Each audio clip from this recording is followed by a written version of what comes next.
مجموعہ بائبل کی کتاب پیدائش میں مذکور ہے کہ حضرت اسماعیل علیہ السلام حضرت اسحاق علیہ السلام سے 13 سال بڑے تھے، اور قرآن کا سیاق بتاتا ہے کہ یہ واقعہ حضرت اسماعیل علیہ السلام کی پیدائش سے پہلے آیا تھا، کیونکہ پورا واقعہ بیان کر چکنے کے بعد حضرت اسحاق علیہ السلام کی پیدائش کی بشارت کا ذکر ہے۔ اس واقعے سے ثابت ہوتا ہے کہ حضرت اسماعیل علیہ السلام کے جوان ہونے سے کم از کم پہلے ایک بار حضرت ابراہیم علیہ السلام نے مکہ کا سفر ضرور کیا تھا۔ بقیہ 3 سفروں کی تفصیل صحیح بخاری کی ایک طویل روایت میں ہے جو ابن عباس رضی اللہ عنہ سے مروی ہے۔ اس کا خلاصہ یہ ہے: حضرت اسماعیل علیہ السلام جب جوان ہو گئے، جرہم سے عربی سیکھ لی اور ان کی نگاہوں میں جچنے لگے، تو ان لوگوں نے اپنے خاندان کی ایک خاتون سے آپ علیہ السلام کی شادی کر دی۔ اسی دوران حضرت حاجرہ علیہ السلام کا انتقال ہو گیا۔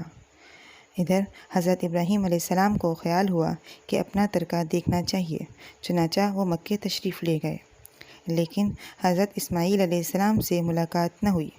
بہو سے حالات دریافت کیے، اس نے تنگ دستی کی شکایت کی۔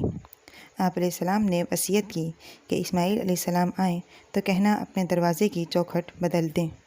اس وصیت کا مطلب حضرت اسماعیل علیہ السلام سمجھ گئے، بیوی کو طلاق دے دی اور ایک دوسری عورت سے شادی کر لی، جو جرہم کے سردار مزاز بن عمر کی صاحبزادی تھی۔ اس دوسری شادی کے بعد ایک بار پھر حضرت ابراہیم علیہ السلام مکہ تشریف لے گئے، مگر اس دفعہ بھی حضرت اسماعیل علیہ السلام سے ملاقات نہ ہوئی۔ بہو سے احوال دریافت کیے تو اس نے اللہ کی حمد و ثنا کی۔ آپ نے وصیت کی اسماعیل علیہ السلام اپنے دروازے کی چوکھٹ برقرار رکھیں، اور فلسطین واپس ہو گئے۔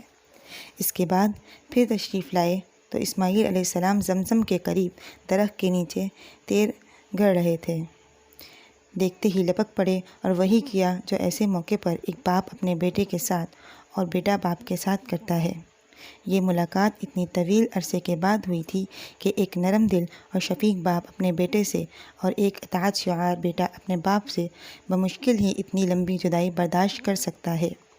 اسی دفعہ دونوں نے مل کر خانہ کعبہ تعمیر کیا، بنیاد کھود کر دیواریں اٹھائیں، اور ابراہیم علیہ السلام نے ساری دنیا کے لوگوں کو حج کے لیے آواز دی۔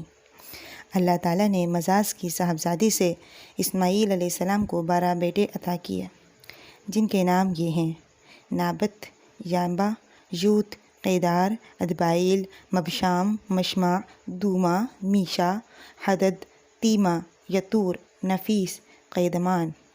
ان 12 بیٹوں سے 12 قبیلے وجود میں آئے، اور سب نے ہی مکہ میں بود و باش اختیار کی۔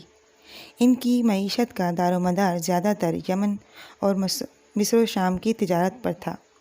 بعد میں یہ قبائل جزیرۃ العرب کے مختلف اطراف میں بلکہ بیرون عرب میں بھی پھیل گئے، اور ان کے حالات زمانے کی دبیس تاریکیوں میں دب کر رہ گئے۔ صرف نابت اور قیدار کی اولاد اس گمنامی سے مستثنیٰ ہیں۔ نبتیوں کے تمدن کو شمالی حجاز میں فروغ اور عروج حاصل ہوا۔ انہوں نے ایک طاقتور حکومت قائم کر کے گرد و بیش کے لوگوں کو اپنا باج گزار بنا لیا۔ بطرہ ان کا دارالحکومت تھا، کسی کو ان کے مقابلے کی تاب نہ تھی۔ پھر رومیوں کا دور آیا، انہوں نے نبتیوں کو قصہ پارینہ بنا دیا۔ مولانا سید سلیمان ندوی رحمہ اللہ نے ایک دلچسپ بحث اور گہری تحقیق کے بعد ثابت کیا ہے کہ آل غسان اور انصار یعنی اوس و خزرج قحطانی عرب نہ تھے، بلکہ اس علاقے میں نابت بن اسماعیل کی جو نسل بچی کچی رہ گئی تھی وہی تھے۔ قیدار بن اسماعیل کی نسل مکہ ہی میں پھلتی پھولتی رہی، یہاں تک کہ عدنان اور پھر ان کے بیٹے مات کا زمانہ آیا۔ عدنانی عرب کا سلسلہ نسب صحیح طور پر یہیں تک محفوظ ہے۔ عدنان نبی کریم صلی اللہ علیہ وسلم کے سلسلہ نسب میں 21ویں پشت پر پڑتے ہیں۔ بعض روایتوں میں بیان کیا گیا ہے کہ آپ صلی اللہ علیہ وسلم جب اپنا سلسلہ نسب ذکر فرماتے تھے تو عدنان پر پہنچ کر رک جاتے اور آگے نہ بڑھتے۔ فرماتے ہیں کہ ماہرین نساب غلط کہتے ہیں، مگر علماء کی ایک جماعت کا خیال ہے کہ عدنان سے آگے بھی نسب بیان کیا جاتا ہے۔ انہوں نے اس روایت کو ضعیف قرار دیا ہے۔ ان کی تحقیق کے مطابق عدنان اور حضرت اسماعیل کے درمیان 40 پشتیں ہیں۔ بہرحال معد کے بیٹے نزار سے، جن کے متعلق کہا جاتا ہے کہ ان کے علاوہ معد کی کوئی اولاد نہ تھی، کئی خاندان وجود میں آئے۔ در حقیقت نزار کے 4 بیٹے تھے اور ہر بیٹا ایک بڑے قبیلے کی بنیاد ثابت ہوا۔ چاروں کے نام یہ ہیں: ایاد، انمار، ربیعہ اور مضر۔ ان میں سے مؤخر الذکر 2 قبیلوں کی شاخیں اور شاخوں کی بہت زیادہ شاخیں ہوئیں۔ چنانچہ ربیعہ سے اسد بن ربیعہ، عنزہ، عبد القیس، وائل، بکر، تغلب اور بنو حنیفہ وغیرہ وجود میں آئے۔ مضر کی اولاد 2 بڑے قبیلوں میں تقسیم ہوئی: قیس عیلان بن مضر، الیاس بن مضر۔ قیس عیلان سے بنو سلیم، بنو ہوازن، بنو غطفان اور غطفان سے عبس، زبان، اشجع، غنی بن عاصر کے قبائل وجود میں آئے۔ الیاس بن مضر سے تمیم بن مرہ، حذیل بن مدرکہ، بنو اسید بن خزیمہ اور کنانہ بن خزیمہ کے قبائل وجود میں آئے۔ پھر کنانہ سے قریش کا قبیلہ وجود میں آیا۔ یہ قبیلہ فہر بن مالک کی نضر بن کنانہ کی اولاد ہے۔ پھر قریش بھی مختلف شاخوں میں تقسیم ہوئے۔ مشہور قریشی شاخوں کے نام یہ ہیں: جمح، سہم، عدی، مخزوم، تیم، زہرہ، قصی بن کلاب کے خاندان، یعنی عبد الدار، اسد بن عبد العزیٰ، عبد مناف۔ یہ تینوں قصی کے بیٹے تھے۔ ان میں سے عبد مناف کے 4 بیٹے ہوئے، جن سے 4 ذیلی قبیلے وجود میں آئے، یعنی عبد شمس، نوفل، مطلب اور ہاشم۔ انہیں ہاشم کی نسل سے اللہ تعالیٰ نے ہمارے حضور محمد صلی اللہ علیہ وسلم کا انتخاب فرمایا۔ رسول اللہ صلی اللہ علیہ وسلم کا ارشاد ہے کہ اللہ تعالیٰ نے ابراہیم علیہ السلام کی اولاد میں سے اسماعیل علیہ السلام کا انتخاب فرمایا، پھر اسماعیل علیہ السلام کی اولاد میں سے کنانہ کو منتخب کیا اور کنانہ کی نسل سے قریش کو چنا، پھر قریش میں سے بنو ہاشم کا انتخاب کیا اور بنو ہاشم میں سے میرا انتخاب کیا۔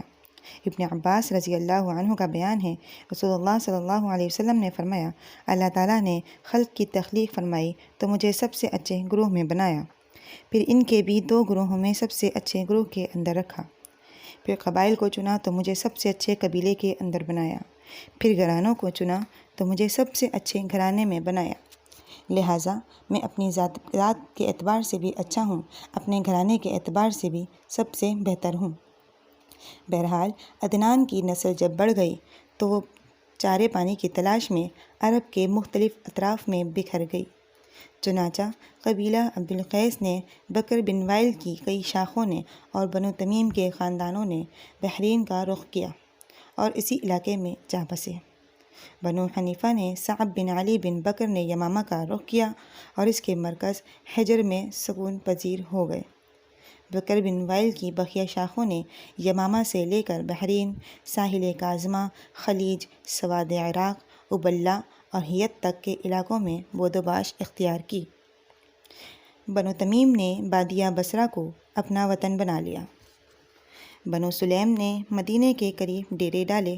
ان کا مسکن وادی القریٰ سے شروع ہو کر خیبر اور مدینہ کے مشرق سے گزرتا ہوا حرہ بن سلیم سے متصل 2 پہاڑوں تک منتہا ہوتا تھا۔ بنو ثقیف نے طائف کو وطن بنا لیا اور بنو حوازن نے مکہ کے مشرق میں وادی اوتاس کے گرد و پیش ڈیرے ڈالے۔ ان کا مسکن مکہ، بصرہ، شہرہ پر واقع تھا۔ بنو اسد تیمہ کے مشرق اور کوفے کے مغرب میں خیمہ زن ہوئے۔